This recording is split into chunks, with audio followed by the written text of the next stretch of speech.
Bonjour à tous. Chapitre 13, l'éveil de l'aurore.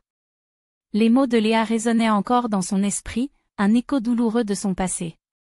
Mais cette fois, une force nouvelle l'animait. Il n'était plus le même homme qu'elle avait quitté, rongé par le chagrin et le doute. La rencontre avec cette femme au café avait été une révélation, un baume sur ses blessures. Il se souvenait de leur première conversation, de la douceur de sa voix, de la sincérité de son regard. Elle s'appelait Anna, un nom simple et beau, comme elle. Elle avait su voir au-delà de ses cicatrices, de sa carapace de douleur.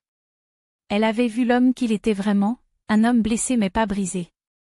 Anna lui avait appris la valeur de l'acceptation, de la bienveillance envers soi-même. Elle lui avait montré que l'amour ne se mendiait pas, qu'il se construisait sur le respect et la confiance. Il avait enfin compris que son bonheur ne dépendait pas du regard des autres, mais de sa propre capacité à s'aimer. Alors, quand Léa était revenue, il avait su qu'il ne pouvait pas replonger dans le passé. Il avait le droit d'être heureux, d'aimer et d'être aimé en retour. Il avait le droit de choisir sa propre voie.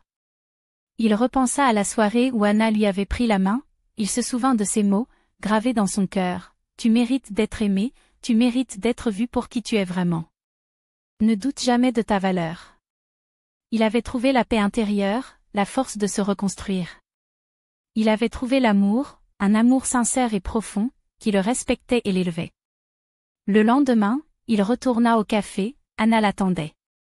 Elle l'écouta avec attention, sans jugement, et quand il eut fini, elle prit sa main et lui dit : « Tu as le droit d'être heureux, et je serai là, à tes côtés, pour t'accompagner. » Il la regarda. Il comprit enfin qu'il avait trouvé ce qu'il cherchait, non pas dans la quête de l'amour, mais dans l'acceptation de soi, dans le regard d'une femme qui ne voulait rien d'autre que l'être humain qu'il était.